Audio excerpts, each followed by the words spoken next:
Hi, Terry. Hello. Thank you so much for inviting me today. You're very welcome. So you've done a lot of work about intuition, creativity, and psychotherapy, This is true. and we're going to talk about that today.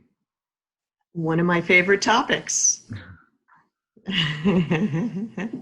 So in a way, we're in a situation that is similar to what happens in psychotherapy. There's a moment we have to start. There's a big gap of what to do. And so how is something going to happen from that? Ah, that's a great way to start, especially since you and I don't know one another. And so whatever happens is absolutely going to be novel between us. We can't rely on any ritual with one another.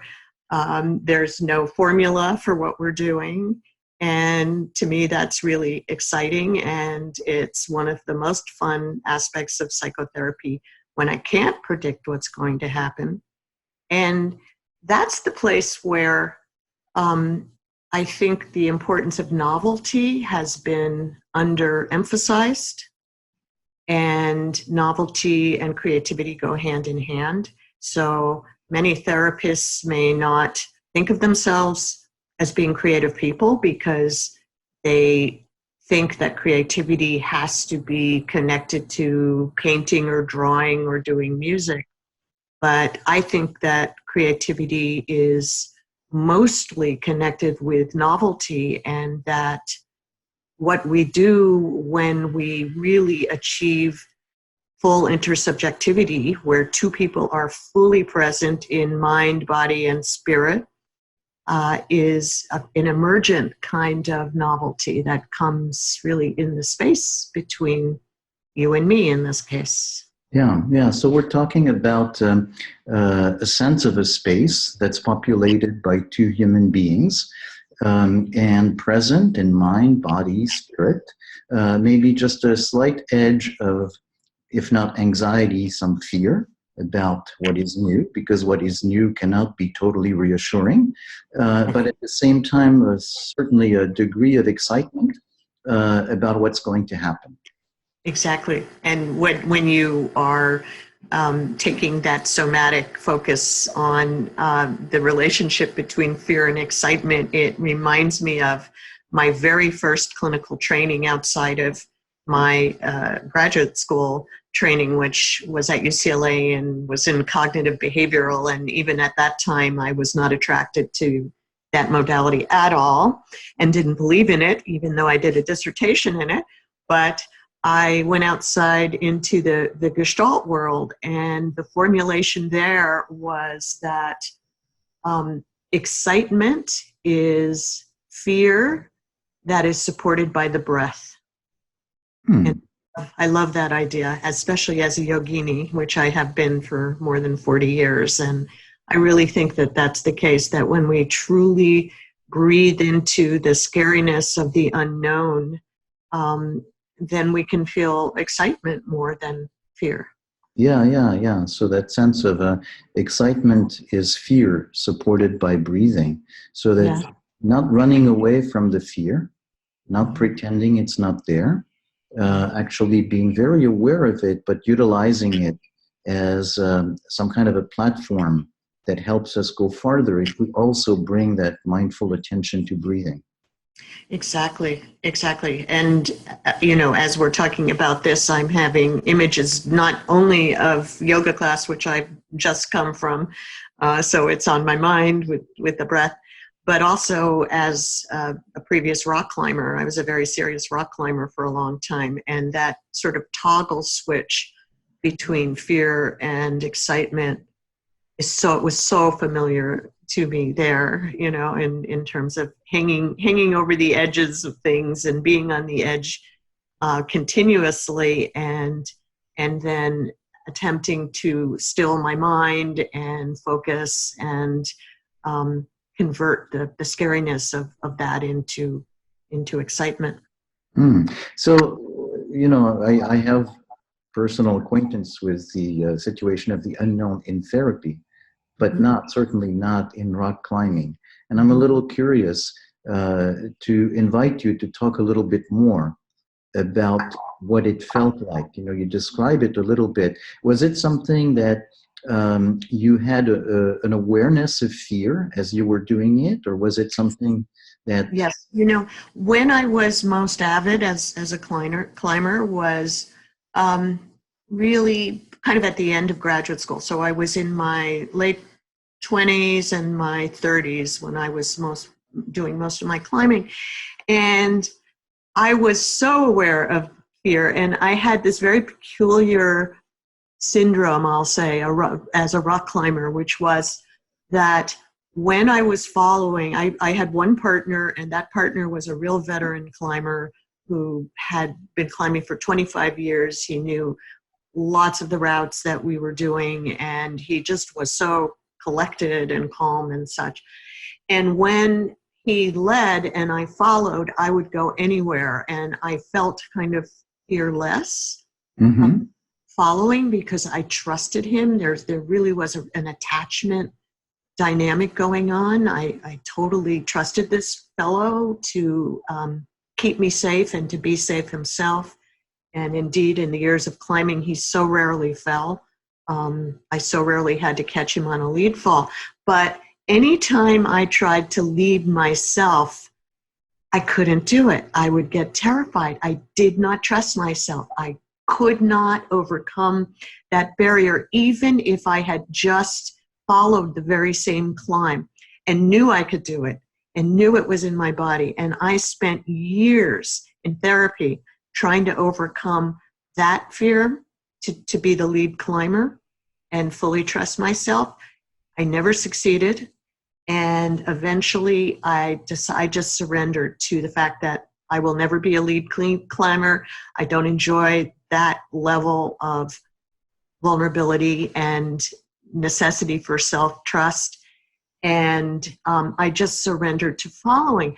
But for me, interestingly, as I have gone on in life, that conflict emotionally in me has come out again and again, and I keep transcending it in other areas. I keep going into things that terrify me in my interests, and that are very new or very edgy or very non-mainstream, and I overcome my fear, and I'm a lead climber in my professional life is how I feel. The things that I kind of get into that are just way out in the stratosphere. And I'm going further than I've ever gone currently in that direction. So this whole challenge of really settling into and owning the potential of the fearful, these fearful situations has stayed with me. And I really do think that that climbing was a big part of what catapulted me emotionally and in other ways creatively to continue doing what I couldn't do with my body. Yeah. But so there's a lot in what you said. And in the climbing, so you were noticing that very intense fear, but that it could really be assuaged by having that partner who was a lead climber.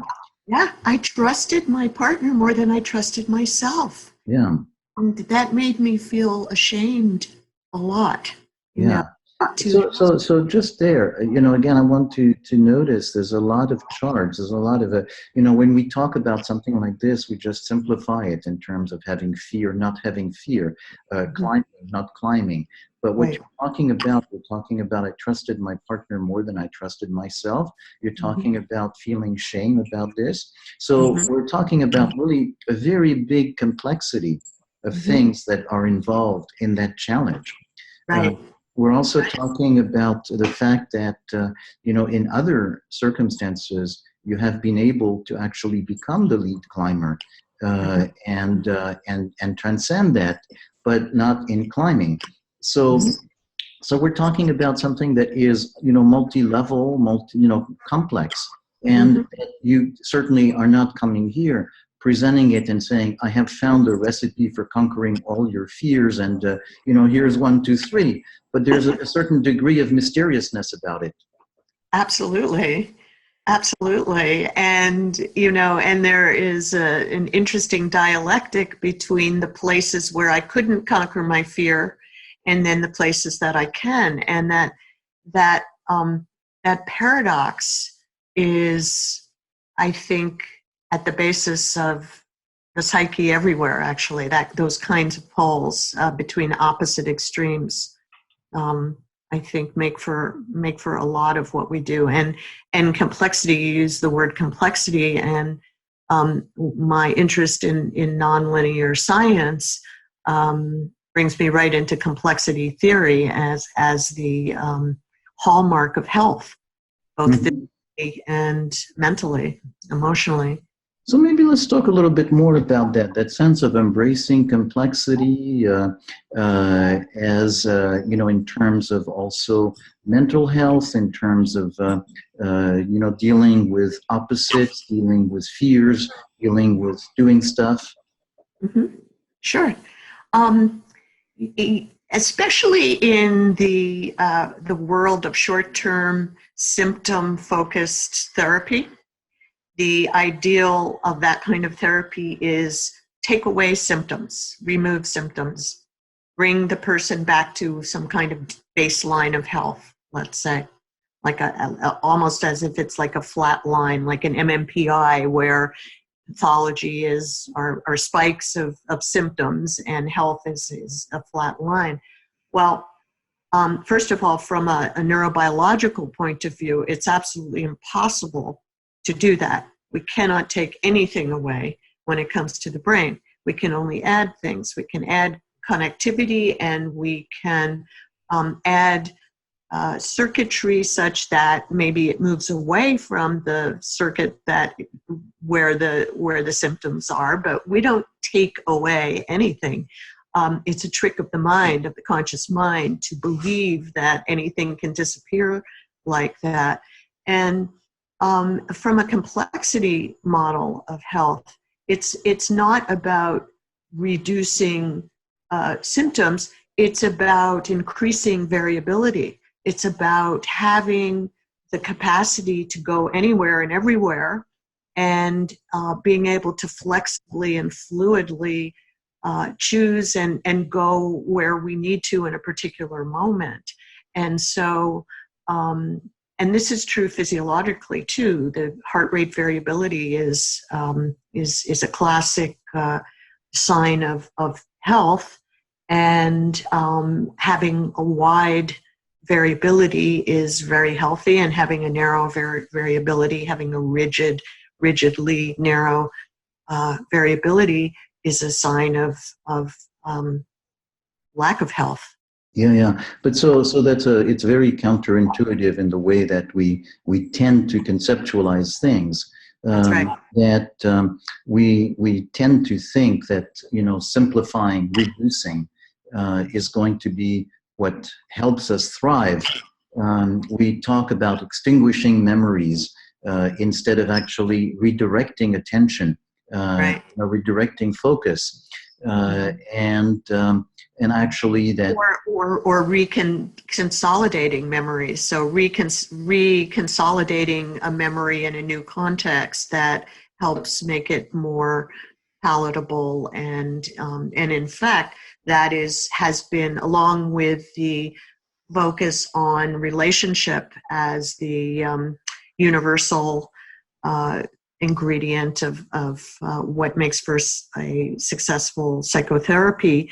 There is some speculation that memory reconsolidation is the universal factor. So there, as you're saying, it's not about getting rid of a memory, although there is a kind of a scary new drug treatment that may actually do the sunshine of the what was that called? Eternal sunshine of the something Yeah, like that. Yes, yeah, the mindless mind.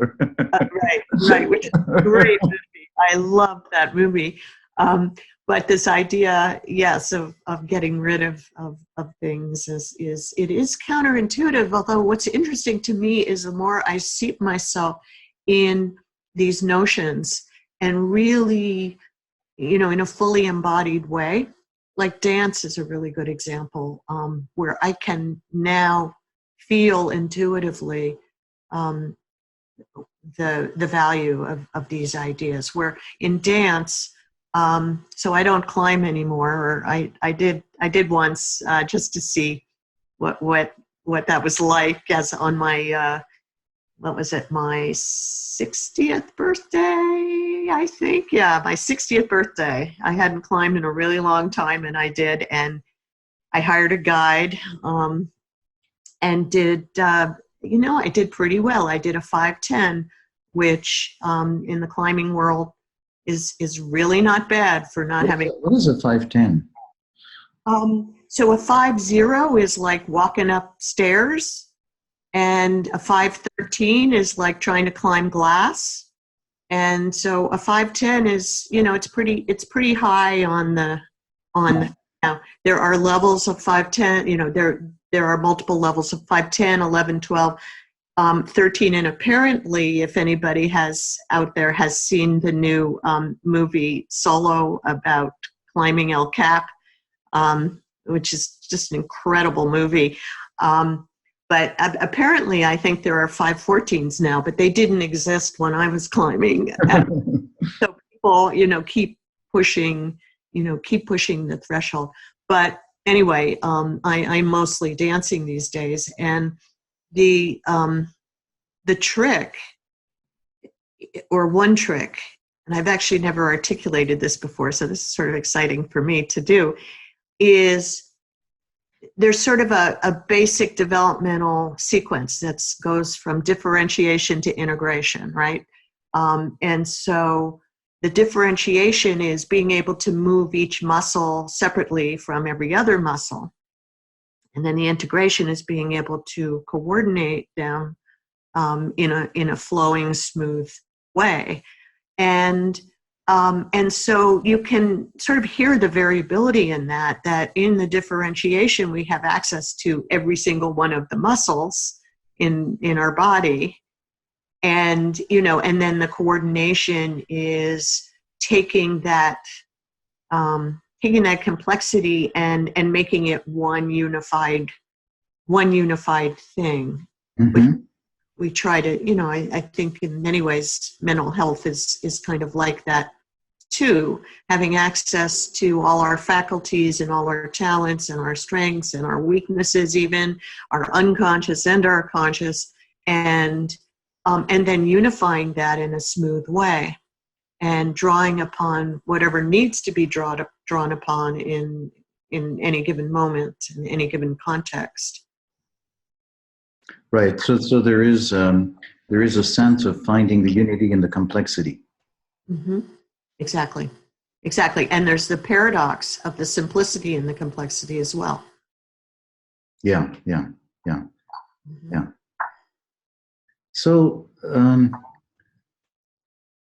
just maybe we started this with that sense of interpersonal, that space between, the not knowing what to do, the how to fill it, and we went to the notion of danger and reassurance, and then finding ways to get danger in other places, and kind of all of this related to that notion of creativity.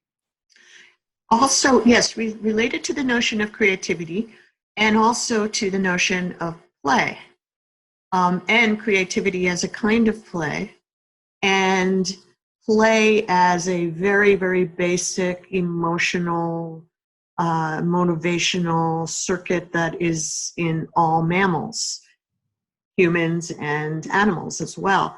And creativity, and because as we're talking about the danger, you need safety to play. Mm-hmm. Yeah, yeah. You know, So I like that concept of this kind of that finding that perfect zone where there is some degree of not safety in the sense of not total predictability, but there is enough safety that it's not going to be a catastrophe no matter what. right. And in that zone, wonderful things can happen. So maybe could we talk a little bit about the experience, the felt experience, the embodied experience of Hmm. being in that zone, of inhabiting that zone, Oh, of yeah, I love playfulness, of that. creativity? Hmm.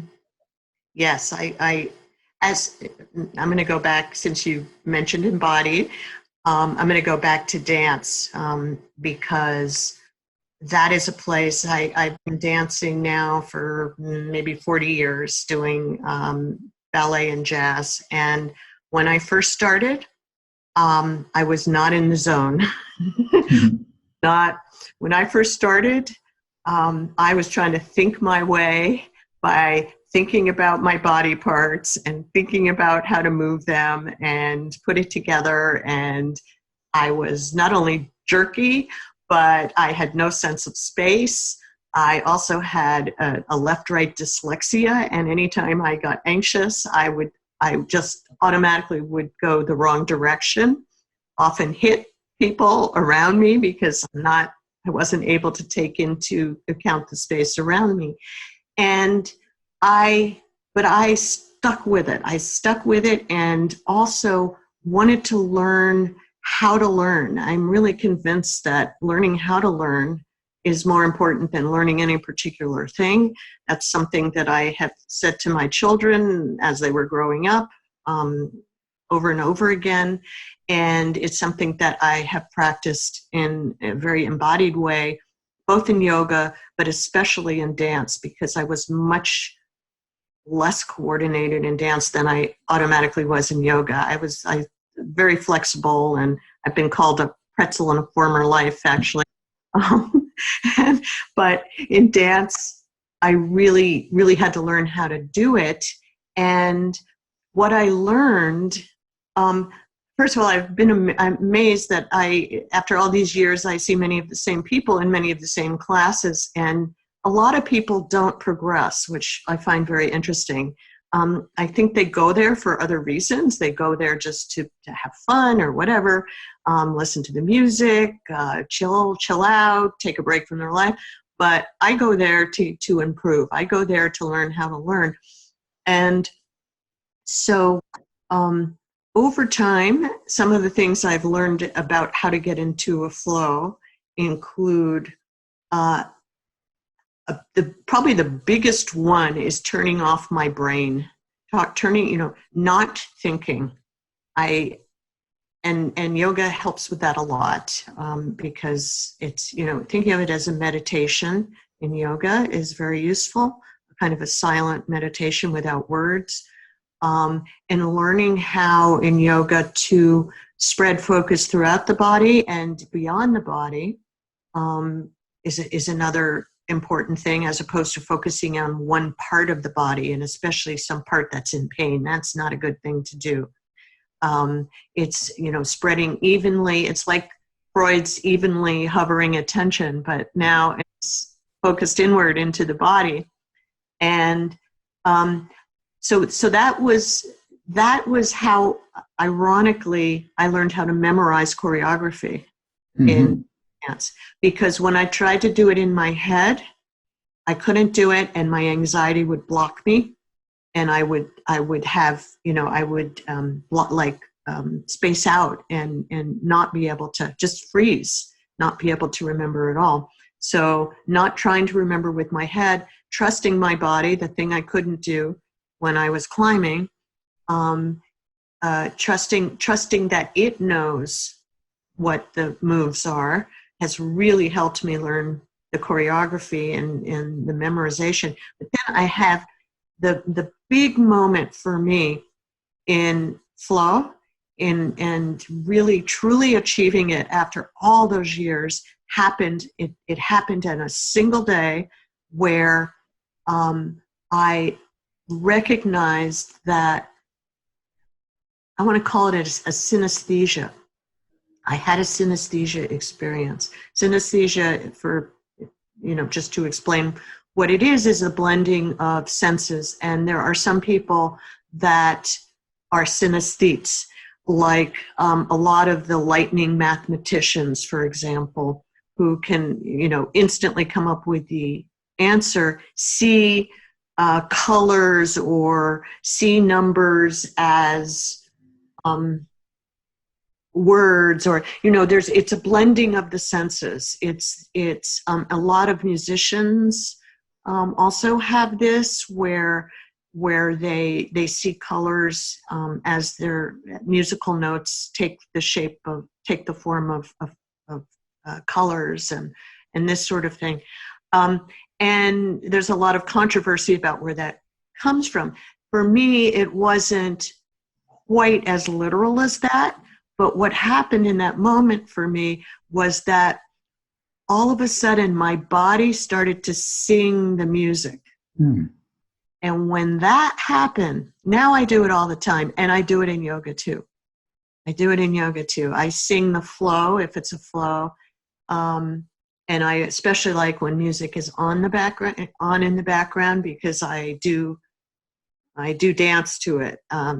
And which, a lot of yoga teachers not liking, would not like that, but those are the teachers that don't have the music, and that's fine. I can also practice without it. But this experience of my body turning into a song that is channeling the music, suddenly I'm not in it. I get out of the way, and it just does this thing with the music. And it's like an emergence in the space between, in a similar that we started with. And I think it to me, it is the purest kind of flow state, because my ego disappears and something takes over my body and moves it. I don't feel like I'm moving it. And it's delicious. I mean, and it also is a meditation as well, because when that happens, nothing else exists, which by the way, is the beauty of the rock climbing. With that level of fear, nothing else exists, and it wipes the slate clean. That's how I think of it, is it's like wiping the blackboard clean. Nothing, the past doesn't exist, the future doesn't exist. It's just this complete immersion in the moment, and it's really valuable. It's probably nothing does it more than rock climbing, because you fall, you die under some circumstances. So, you're really in the moment. You can't think about, what's for dinner or whatever. You can't think about anything like that. It's pure focus.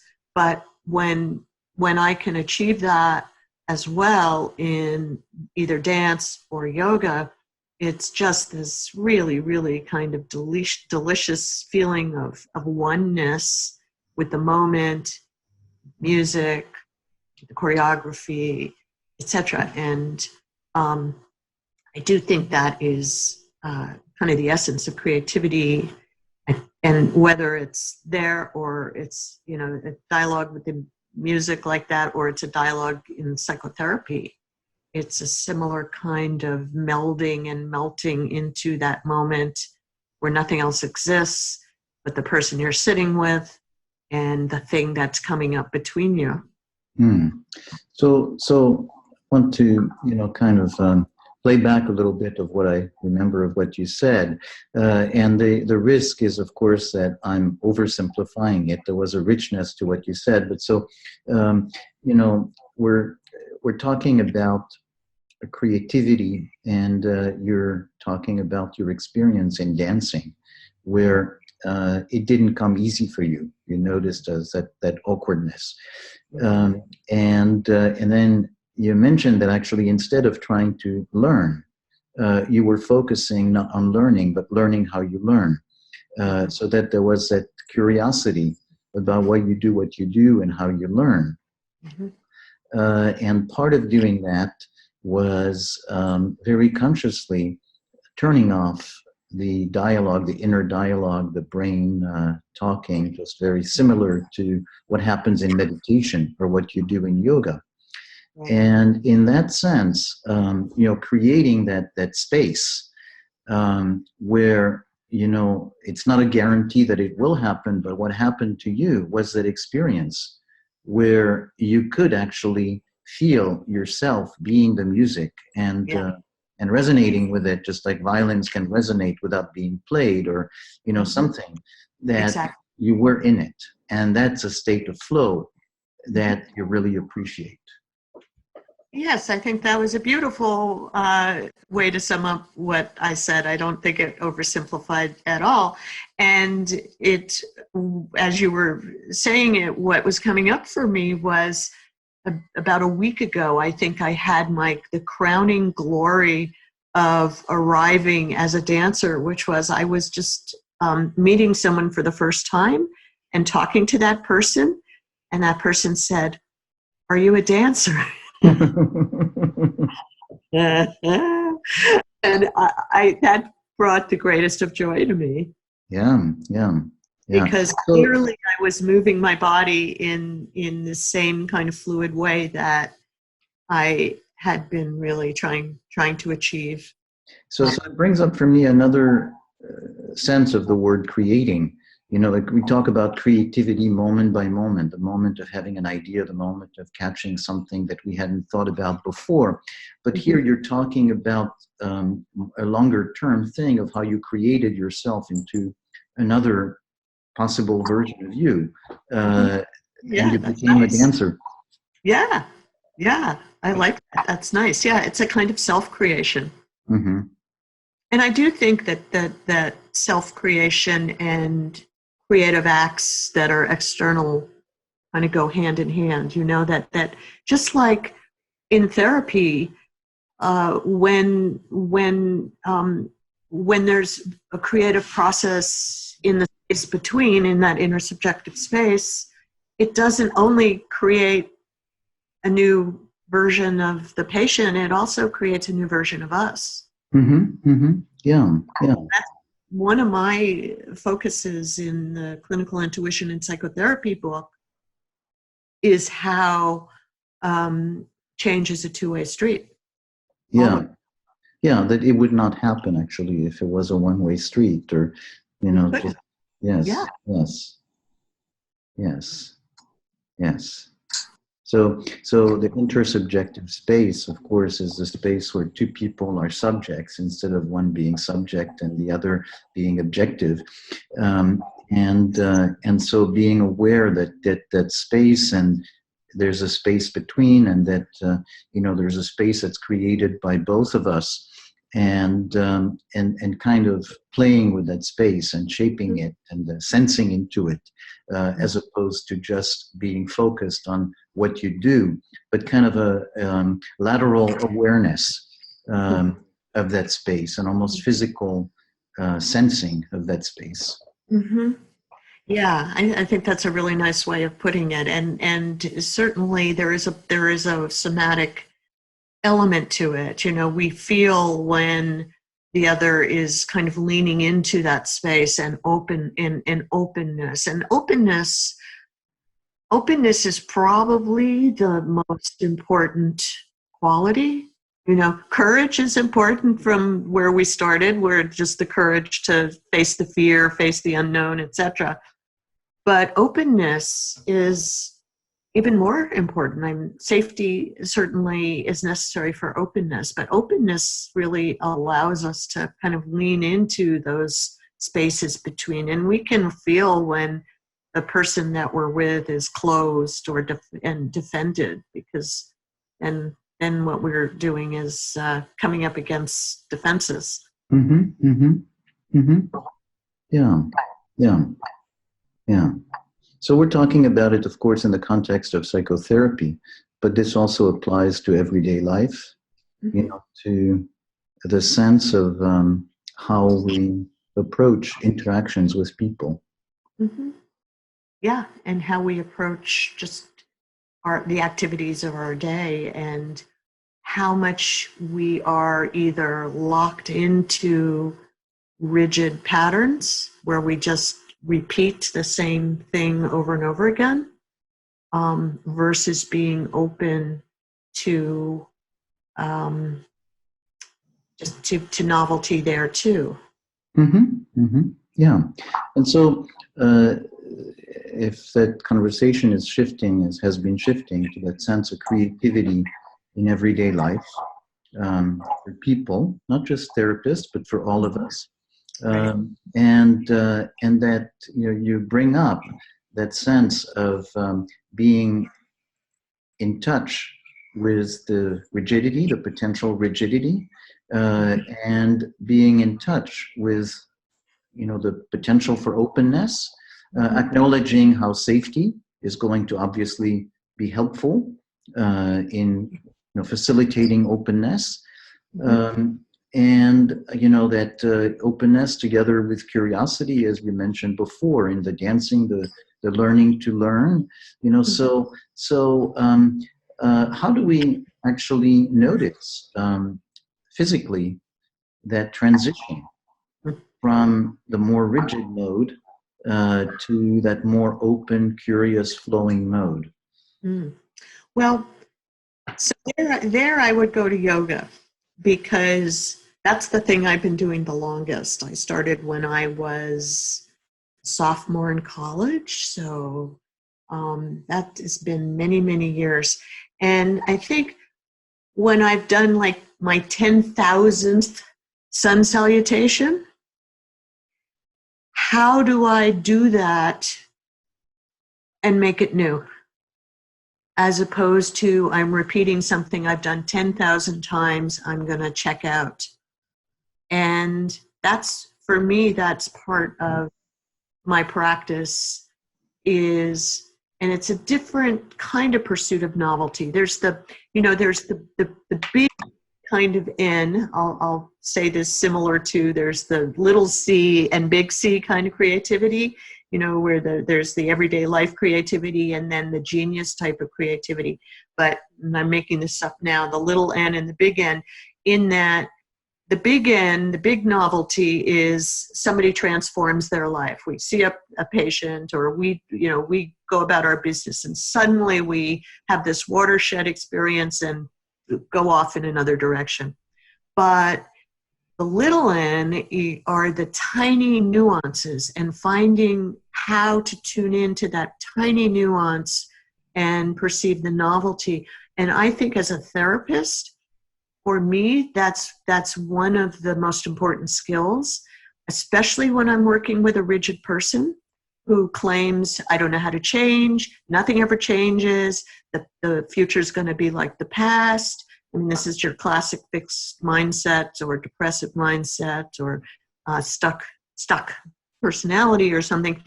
And so to be able to go into a session, and the person for the 100th time says the same thing about the same situation, but I'm focusing on some nuance, some difference in what's happening and how it's happening.